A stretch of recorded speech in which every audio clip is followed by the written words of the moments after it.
उस स्लाइड के अंदर ये स्विचिंग मॉड्यूलेटर में इशू क्या है, स्विचिंग मॉड्यूलेटर का, सॉरी, जब आप स्विचिंग मॉड्यूलेशन आपने कर ली, ये मॉड्यूलेटर इस्तेमाल कर लिया, तो मॉड्यूलेशन कर कर जब आपने रिसीव कर लिया, मॉड्यूलेट कर दिया सिग्नल और रिसीव कर लिया, रिसीवर साइड ने रिसीव कर लिया, तो क्या क्या प्रॉब्लम्स आ सकती हैं ये हमें एक स्लाइड में देखना है, क्योंकि उसी से बेस बनेगी आगे वाले टॉपिक की।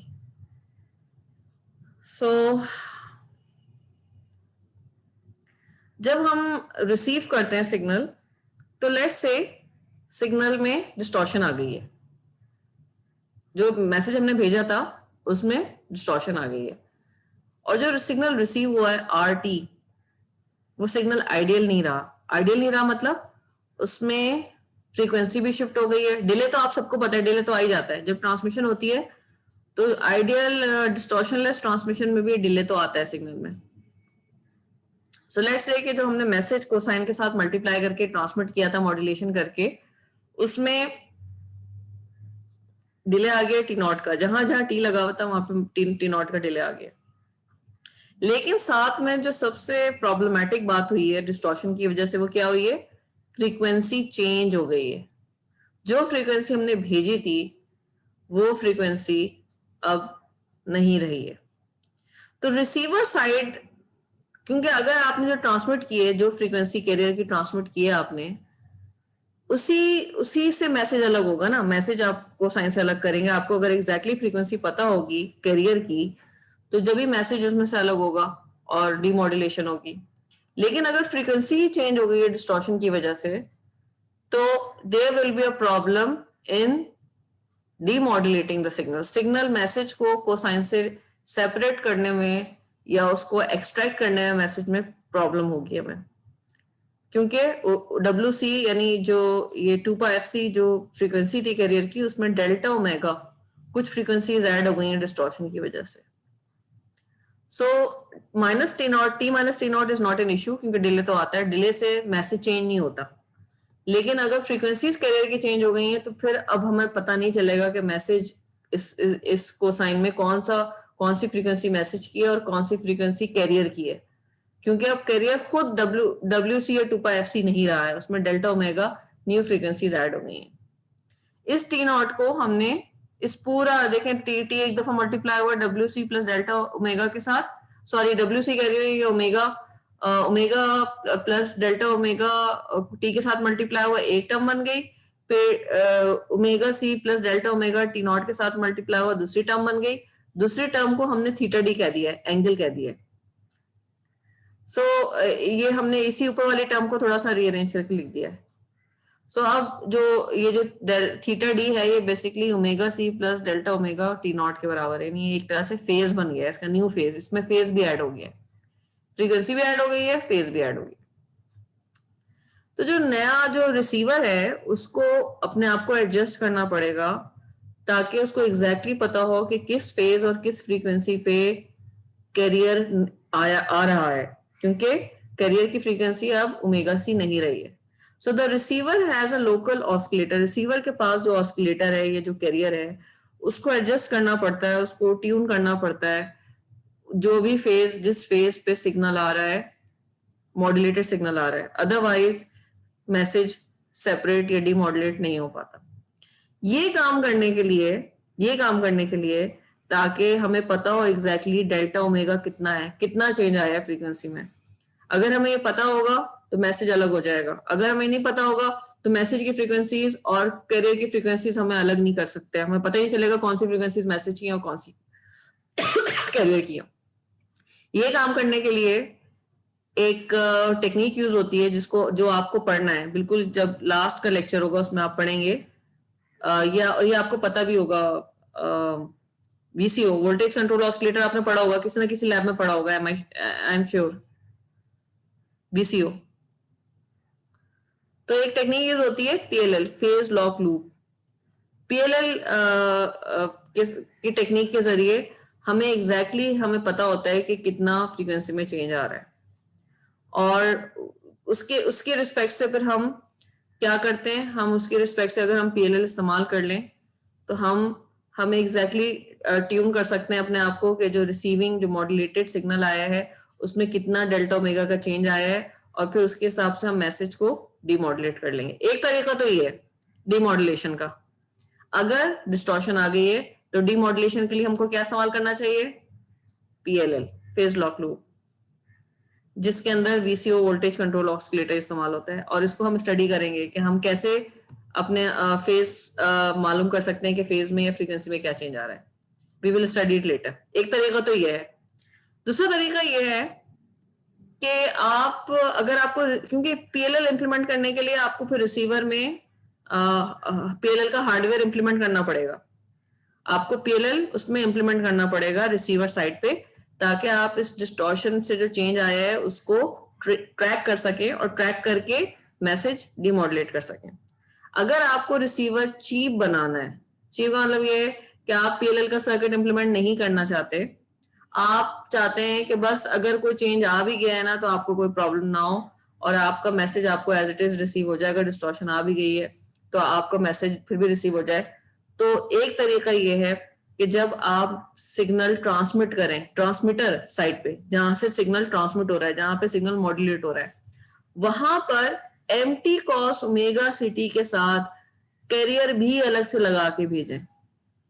एक तरीका ये है कि भाई रिसीवर को ये प्रॉब्लम ही ना हो कि रिसीवर को, जो रिसीवर साइड है उसको ये प्रॉब्लम ही ना हो कि भाई कैरियर में कितना चेंज आया है।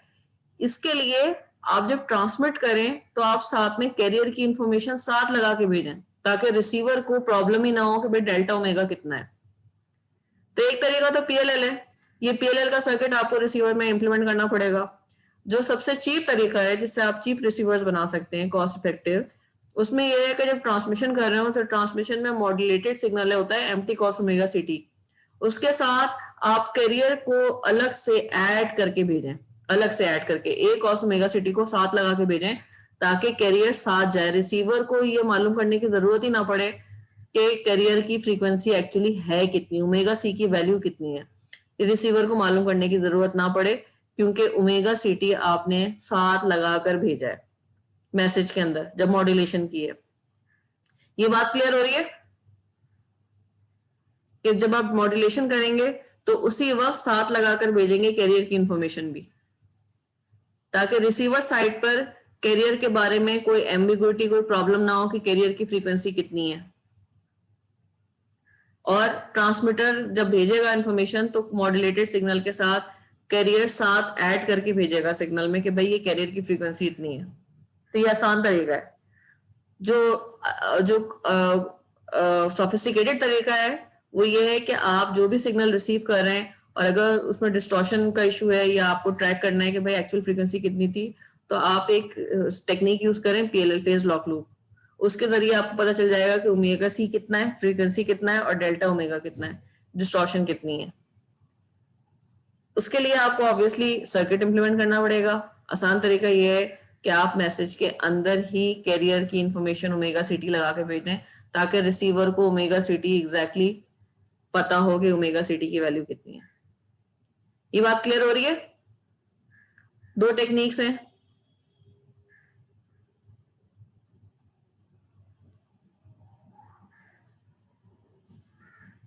सो कोसाइन को, जो कैरियर है ना, उसको टोन भी कहते हैं, टोन सिग्नल कहते हैं। जो अगर आप उसको कभी सुनेंगे ना ऑडियो पे एक कोसाइन सिग्नल का अगर आप इम्प्लीमेंट करेंगे या उसको आप ऑडियो में उसको कन्वर्ट करके सुनेंगे कभी, अगर आप ये सिमुलिंक पे बनाते हैं ना तो ये बहुत आसान है।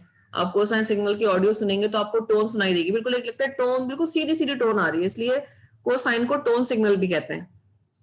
सो इसके आगे आपने वर्ड देखा होगा लिखा हुआ है tone, tone A cos omega city.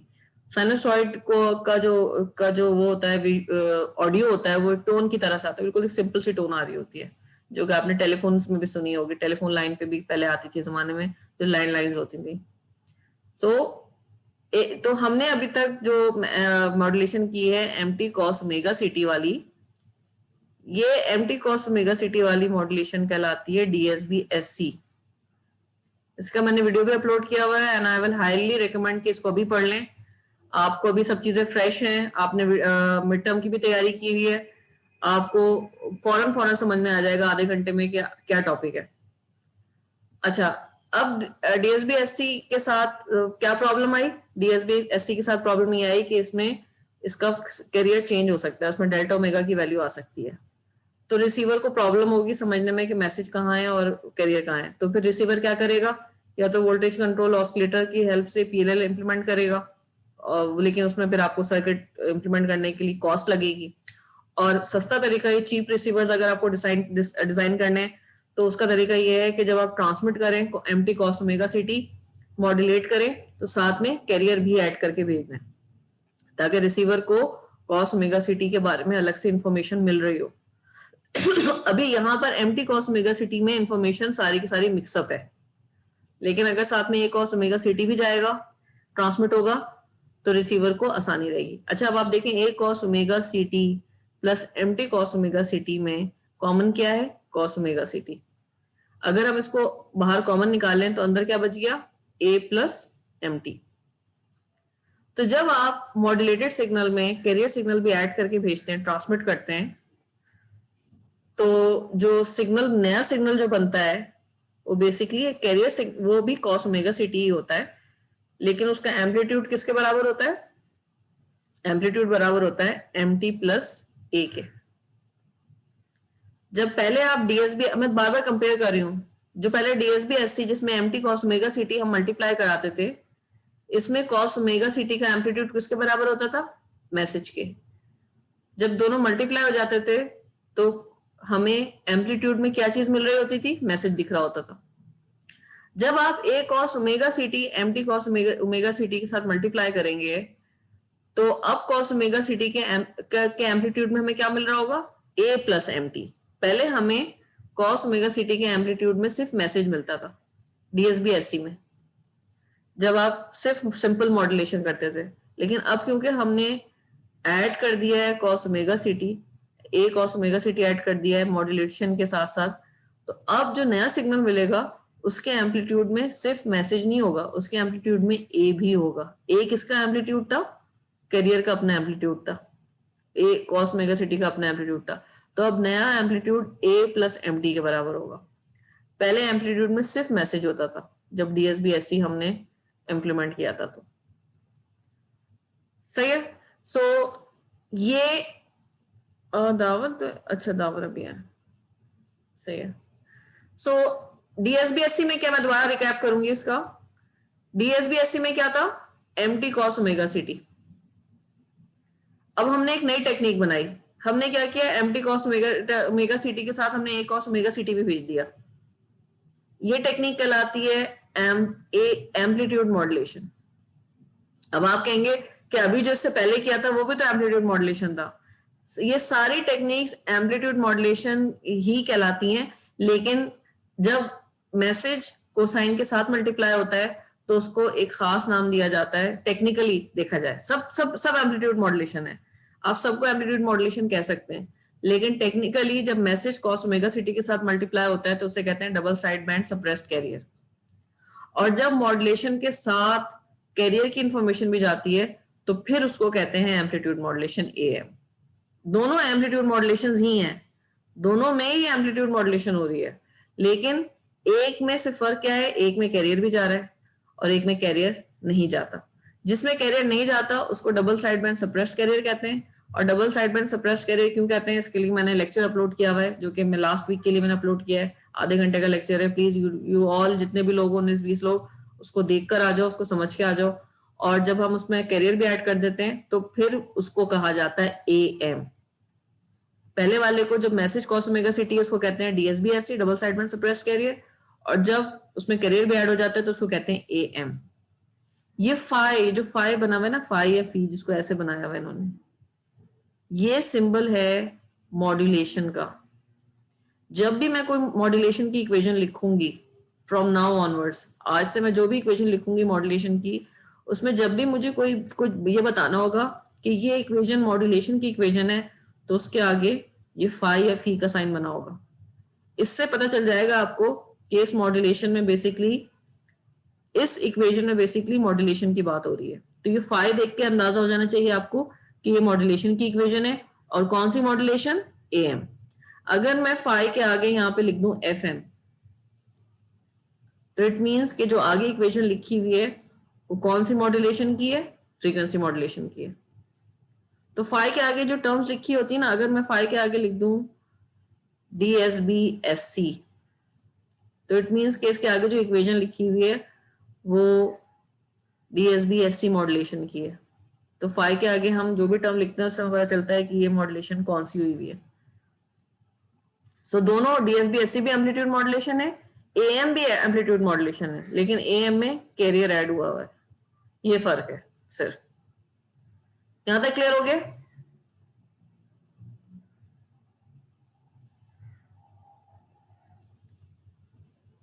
Is it clear? ये स्लाइड क्लियर हो गई है?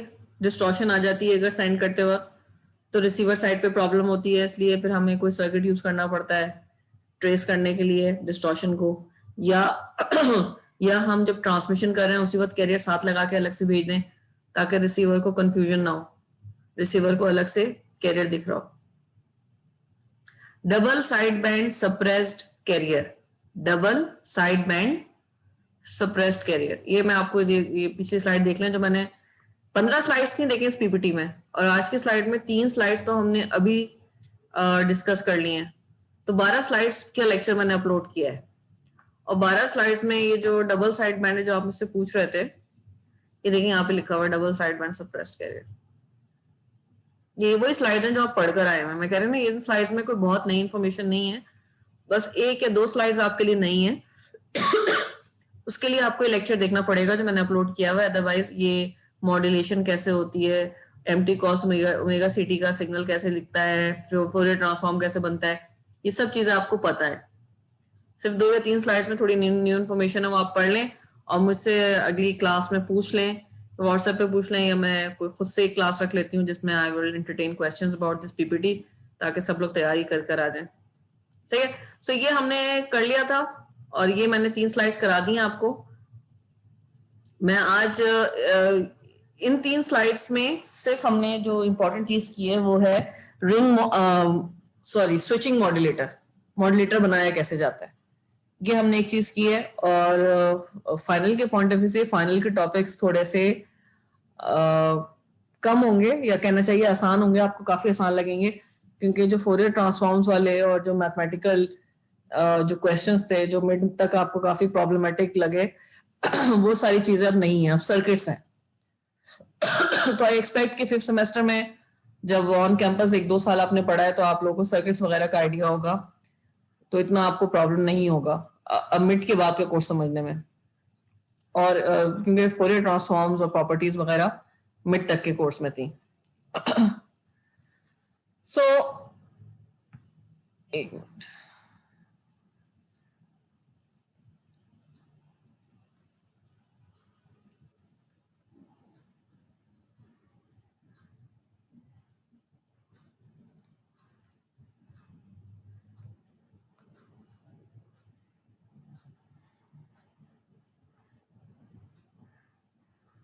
मैं भी सिर्फ 5 मिनट के बाद ये स्लाइड्स में जो चैप्टर नंबर 4 का पार्ट 2 है उसमें जो हमने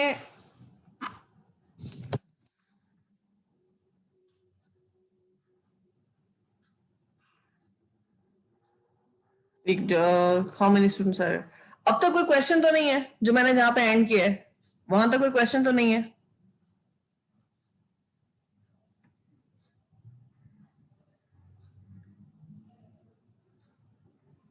ठीक है, अब देखो ये एम मॉड्यूलेशन अब ये याद रखिएगा, अब आज की क्लास से आपको पता होना चाहिए कि जब मैं एम मॉड्यूलेशन बोलूंगी तो उसका मतलब ये होगा कि मॉड्यूलेशन के साथ कैरियर भी साथ लग के जा रहा है। जब मैं DSB-SC बोलूंगी तो DSB-SC का मतलब ये होगा कि सिर्फ मैसेज और कोसाइन आपस में मल्टीप्लाई हो रहे हैं। जब मैसेज और कोसाइन आपस में मल्टीप्लाई हो रहे हैं तो double side band suppressed career है, और जब मैसेज कोसाइन के प्रोडक्ट के साथ कैरियर भी जा रहा है तो इट मींस वो एम्पलीट्यूड मॉड्यूलेशन है। सो AM is a form of amplitude modulation. यही बात जो मैंने पहले बताई थी वो यहाँ पे भी लिखी बताई हुई है इन्होंने कि भाई जो एम्पलीट्यूड मॉड्यूलेशन हम कह रहे हैं बार बार एम्पलीट्यूड मॉड्यूलेशन होती है, double side band DSB SC भी एम्पलीट्यूड मॉड्यूलेशन का पार्ट है, और जो अभी हम कैरियर के साथ पढ़ रहे हैं मॉड्यूलेशन वो भी AM मॉड्यूलेशन भी एम्पलीट्यूड मॉड्यूलेशन का पार्ट है, दोनों ही एम्पलीट्यूड मॉड्यूलेशन है।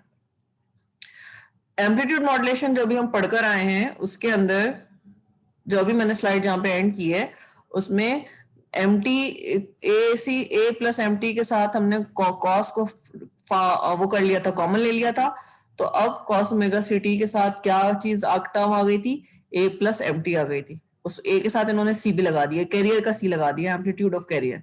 तो पहले पिछली स्लाइड में सिर्फ A था, अब उसमें C भी लगा दिया ताकि पता चले आपको कि ये एम्पलीट्यूड कैरियर का एम्पलीट्यूड है। तो कोसाइन को बाहर निकाल लिया, अंदर A प्लस MT है, ठीक है। अच्छा, अब अगर आप देखें AC इसमें एक काम हुआ हुआ है, ये बहुत अहम चीज है न्यूमेरिकल के पॉइंट ऑफ व्यू से। इसके न्यूमेरिकल बहुत मुश्किल नहीं है, एक या दो न्यूमेरिकल है, they are very easy numerical. आप सिर्फ ये टर्म समझ लें, एम्पलीट्यूड मॉड्यूलेशन की इक्वेशन समझ लें, तो आप सारे सवाल बहुत आराम से कर सकते हैं। इन्होंने इस A प्लस MT को sorry A plus AC plus MCT को इन्होंने यहां पर एक रीराइट किया है, और AC प्लस MT को उन्होंने लिख दिया है AC प्लस ACKAMT। इन्होंने यहां पे एक इंडेक्स इंट्रोड्यूस कराई है KA, इसको हम कहते हैं मॉड्यूलेशन इंडेक्स। ये मॉड्यूलेशन इंडेक्स ये बताती है कि जो भी आपने मॉड्यूलेशन किए, चाहे DSB SC किए, चाहे एम्पलीट्यूड मॉड्यूलेशन किए, ये मॉड्यूलेशन सही हुई है कि नहीं हुई है। तो मैं दोबारा रिपीट करूंगी, हुआ क्या है, ये हमने क्या काम किया है, हमने एम्पलीट्यूड मॉड्यूलेशन किया। एम्पलीट्यूड मॉड्यूलेशन ने क्या किया, कैरियर को ऐड करा दिया है मॉड्यूलेटेड सिग्नल में, AC cos ओमेगा CT को ऐड करा दिया है MT cos ओमेगा CT में, फिर ओमेगा CT को कॉमन निकाल लिया, अंदर आ गए A प्लस MT। ये तक तो हमने पिछली स्लाइड तक पढ़ लिया था। अब हमने एक नई टर्म इंट्रोड्यूस कराई है KA मॉड्यूलेशन इंडेक्स है, और ये बताती है, ये इंडेक्स देखकर आप बता सकते हैं कि मॉड्यूलेशन सही हुई है कि नहीं। ये आपको जो C पे आप करने वाले हैं ना, इसमें आपको मॉड्यूलेशन इंडेक्स ही कंट्रोल करनी होगी। मॉड्यूलेशन इंडेक्स से पता चलता है कि रिजल्ट आपको कैसा मिलेगा, सही मिलेगा क्या नहीं मिलेगा। तो ये इन्होंने AC प्लस MT को किससे वो किया है, इम्प्रोवाइज किया है, यानी इसी इक्वेशन को थोड़ा सा बेहतर किया है। AC प्लस MT की जगह इन्होंने लिख दिया AC प्लस KAMT, यानी जो पहले सिर्फ MT था वो MT अब किसके बराबर हो गया, ACKAMT के बराबर हो गया। पहले सिर्फ AC था, AC term as it is रही, MT वाली टर्म के अंदर क्या चीज लग गई है, KA लग गया है और AC लग गया है। ये टर्म्स इन्होंने इम्प्रोवाइज किए हैं। तो अभी ये इन टर्म्स को इनको मैं दोबारा एक्सप्लेन करूंगी कि ये मॉड्यूलेशन इंडेक्स कैसे आई है, इसको कैसे इंट्रोड्यूस कराया गया है। लेकिन अगर हम चाहते हैं कि मॉड्यूलेशन सही हो, तो कैरियर की फ्रीक्वेंसी हमेशा it should be much larger than message frequency. Bandwidth हमेशा, कैरियर की बैंडविड्थ हमेशा मैसेज की बैंडविड्थ से ज्यादा होना चाहिए, ये हम सबको पता है। हाँ, इसको आप कह सकते हैं, यू आर राइट, ये आपने सही निकाला है बुरान, यू आर राइट। ये दोनों का प्रोडक्ट 1 के बराबर होना चाहिए, ये हम इसको कर सकते हैं। और हमेशा मॉड्यूलेशन इंडेक्स की वैल्यू क्या आनी चाहिए, लेस देन 1।